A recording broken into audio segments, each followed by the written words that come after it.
So after my last video, I felt a tinge of remorse, of guilt, because I started to think, okay, am I giving you guys the message that integration is just this nice and neat little process where, you just adjust your dials, and if you hear things the right way, you're going to get closer to the truth. And there's a part of me that, okay, I do believe that. I do believe that can occur, that sometimes we need that open mindedness and um, that willingness to be humble and say that maybe we have it wrong.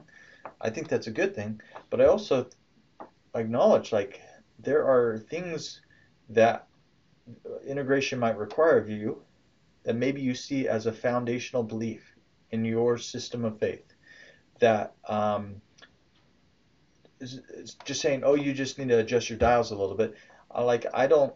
I want to appreciate the emotional and um, philosophical weight of that upon you, and to say like this class might be asking you um, to completely rethink some things about your faith that you have taken for granted. So I guess I wanted to just pause and acknowledge that there's something here that is extremely challenging, that maybe you're going to have some emotional turmoil as a result of it. Maybe even you will have some conflicts in your faith when you realize how culture and the times that we're living in shape your faith. That might actually kind of make you wrestle with some issues and concerns. And I just want to let you know, um, I hope that you feel safe with me and with Professor Bernard to share some of those concerns, because I think they're so valid, so rich, in fact, for growth. I think those are the meat and potatoes of good integrative work. That if we're trying to say we want wholeness in terms of who we are as people, we can't hide away from some of the internal conflicts that we might have inside of us. So when I, as a Christian, had to deal with the fact that um, I had some beliefs that Christianity could provide us with emotional wholeness or health, and say, okay, here's Christianity. If you are a Christian, you will have, you know, no depression, no anxiety, no psychological difficulties. That was really invigorating for me.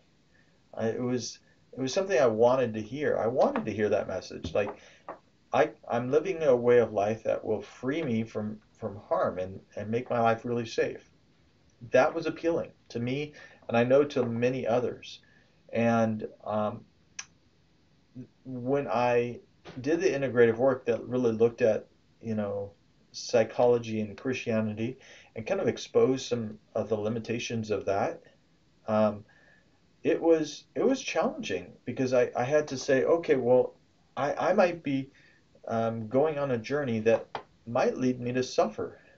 That might lead me to it might not be the most emotionally rewarding experience to be a Christian, and it might not lead me to the most the safest way of living. It might have some painful emotional uh, work that could be required of me. I know for me that did lead to some conflicts of faith, some questions, deep existential questions about, like, is this really something I want to be devoting my life to? So I know that I've worked through those issues and feel much more peace about them. Um, in fact, I feel, yeah, that I want to follow a faith that actually is countercultural and actually has space for suffering. But I also know that, again, that what I'm asking you, and maybe that's not the issue that you have to work through, but there might be some issues along the way.